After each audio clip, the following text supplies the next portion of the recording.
It's a community-sensitive, hidden crime. The numbers are far greater than we anticipate. A secretive practice happening to girls as young as 9 here in Britain.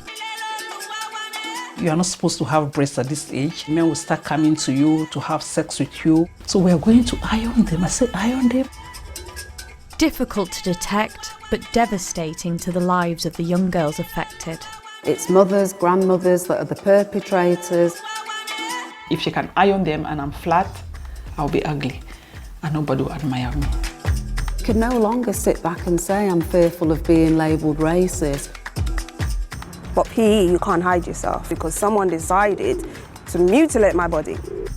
We can educate young girls that this is not normal, it's abuse.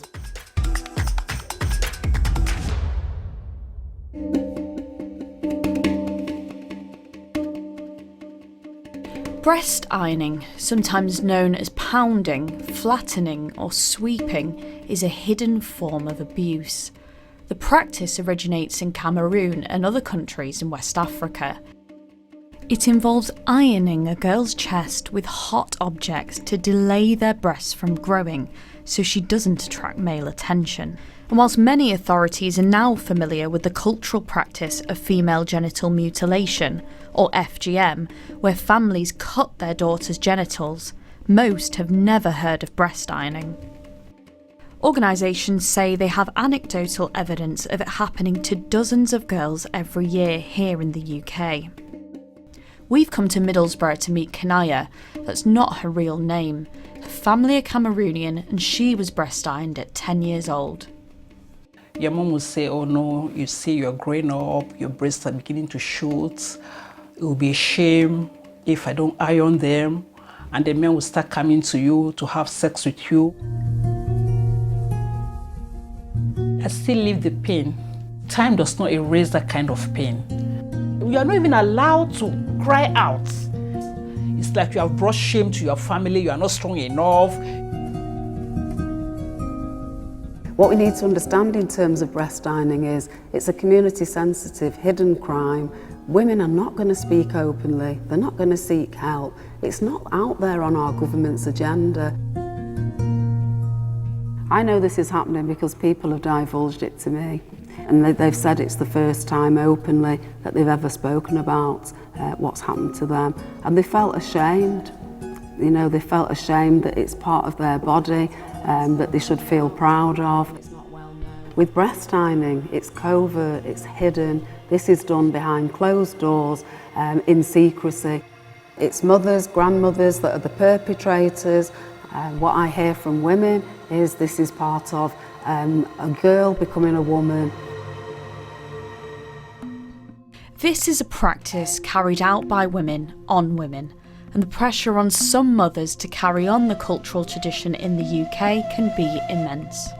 I have 4 daughters, and I remember when I had my daughter turned 10, I remember my late mom proposing to me that, oh, she's growing and I see she's beginning to have little breasts. This time I said, no. Got to a point where we're in our house, we lock the door so that no one should know we are there. If they would have been able to get them, what would they have done to them? They would have ironed their breasts and performed the FGM on them, yeah. So I said, no, over my dead body would that happen. What do you think that would have been like if they were actually able to do that to you and to your body? I don't think I will ever forget, I will be scarred for life. My best friend in year 6, she went through it. She was a really nice person to be with. She was very happy. And once she started going through it, she was sad all the time. She always wanted to be by herself. I didn't know what was going on. And it's later that I discovered that her mother was doing that to her. There's no official figures to estimate how often this is happening here in the UK, as we aren't collecting any data. But the UN estimates worldwide that there are around 4 million teenage girls at risk of having their breasts ironed. And we've discovered the practice isn't just about making women less attractive to men, it goes to the heart of a woman's sexuality and how to control it. Simone, whose identity we're protecting, was breast-ironed at 13 after her mum found out that she was gay. I didn't know how to tell my mom. I was 13, 14 at that time.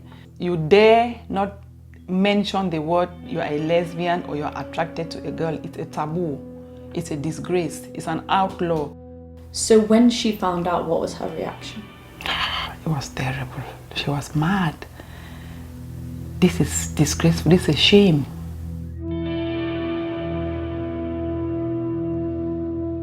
So when she discovered that, she had now to do what we call breast ironing. According to her, the breasts were, maybe I was attracted because of those breasts. So if she can iron them and I'm flat, I'll be ugly and nobody will admire me.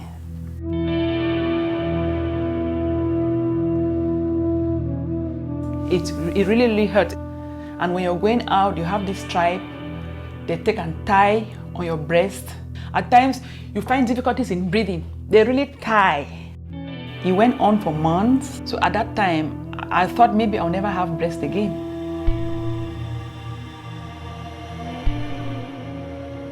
Simone was 19 when she had a baby to the man she was forced to marry, and the long-term damage of her breast ironing became apparent. When it comes to breastfeeding, after the breast ironing, it wasn't really easy. The milk would not flow normally. You have some pains. It's so strenuous. It's even hardened, like there's a knot inside. The Home Office says breast ironing is child abuse and should be prosecuted under general assault laws. And if teachers have concerns, they have a duty to report a girl at risk of significant harm. But how can a teacher report when breast ironing isn't part of sex education or even a mandatory part of their training? I did a safeguarding lead training, say, a year ago, and the lady there had a sixth former who'd put her hand up when they were talking about it in the subject and said she had it done, but she didn't know it was abusive. She didn't know it was something wrong. At that time, must have been about 14, 15, because I always hide myself. But PE, you can't hide yourself. Oh, the amount of times I used to try and get out of PE. And that was when I noticed their breast is different to mine. If my PE teacher had known back then, they would have noticed something. If I had had help then, I would have been able to deal with it growing up. But now that I'm a full-grown adult and I'm not finding out that this is the reasons why I'm going through this, because someone decided to mutilate my body.